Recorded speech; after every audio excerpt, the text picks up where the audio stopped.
पहली प्रेगनेंसी में अगर बच्चा ब्रीच है तो हम नॉर्मल डिलीवरी का ट्रायल देते ही नहीं है। 10 सेंटीमीटर मुंह खुलना चाहिए जो डिलीवरी के लिए स्टैंडर्ड है। अगर माँ का कद छोटा है, हड्डी तंग है, तो बच्चा एक सर्टेन लेवल तक नीचे आ जाएगा। उसके बाद ना बच्चेदानी खुलेगी ना बच्चा नीचे आ सकेगा। खवातीन की सेहत एक निहायत अहम और मगर नज़रअंदाज किया जाने वाला मौजू है।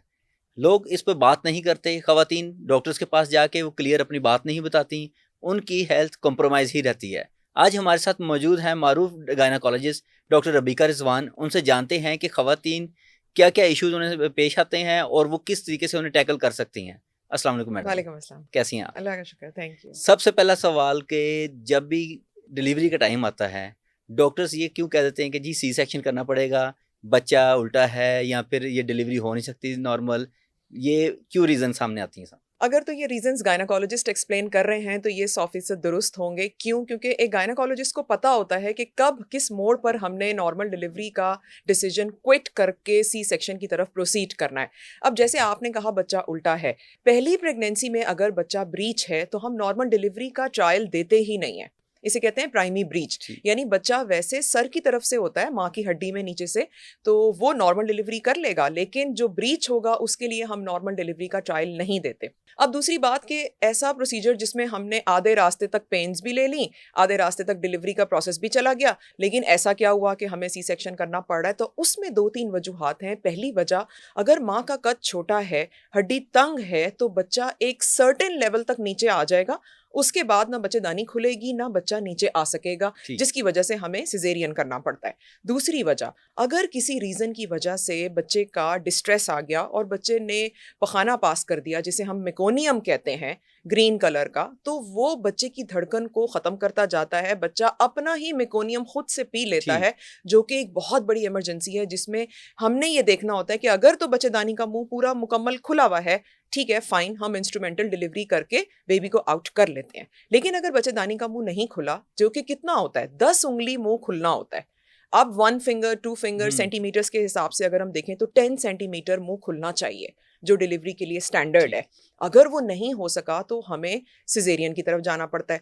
फिर एक और वजह, बच्चे की पोजीशन का खराब होना, यानी कि डिफ्लेक्स्ड हेड, यानी बच्चे का सर वैसे सजदे वाला होता है नीचे की तरफ, ठीक है, ये होता है कफेलिक पोजीशन। अगर बच्चे का सर सीधा है, इसे डिफ्लेक्स्ड हेड कहते हैं, यानी वो सजदे वाला नहीं है, तो वो माँ की हड्डी में नहीं आ सकेगा और वो पूरा प्रोसेस रुक जाएगा। और हमें तब पता चलेगा जब 4, 5, 6 सेंटीमीटर, फिंगर कह लें अगर 6 उंगलियां, बच्चेदानी का मुंह खुला हुआ था। ये बड़ी तकलीफदेह बात है डॉक्टर के लिए भी, क्योंकि जाहिर है एक मरीज के लिए भी परेशान कुन बात है कि वो आधी दर्दें तो हो गई थी, हमने अब आगे ही उसको लेके जाना था, लेकिन हमें पता चला कि जी बच्चे की तो पोजीशन खराब है, जो कि इंटरनल एग्जामिनेशन से पता चलता है कि ये पोजीशन ठीक नहीं है। और जो माहिर गायनाकोलॉजिस्ट हैं, जिसे मैंने पहली दफ़ा बोला कि गायनाकोलॉजिस्ट का डिसीजन नहीं ख़राब होता, क्यों? क्योंकि उन्हें 2, 3, 4 सेंटीमीटर्स पे भी अंदाज़ा हो जाता है कि ये वाला हेड ठीक से पोजीशन नहीं लिया हुआ, इसलिए ये डिलीवर नहीं होगा। तो ये इसकी सबसे बड़ी वजह है। और दूसरा ये कि वो लोग जिनके पहले 2 बड़े ऑपरेशन हैं, उन्हें हम नॉर्मल डिलीवरी का ट्रायल देते ही नहीं है।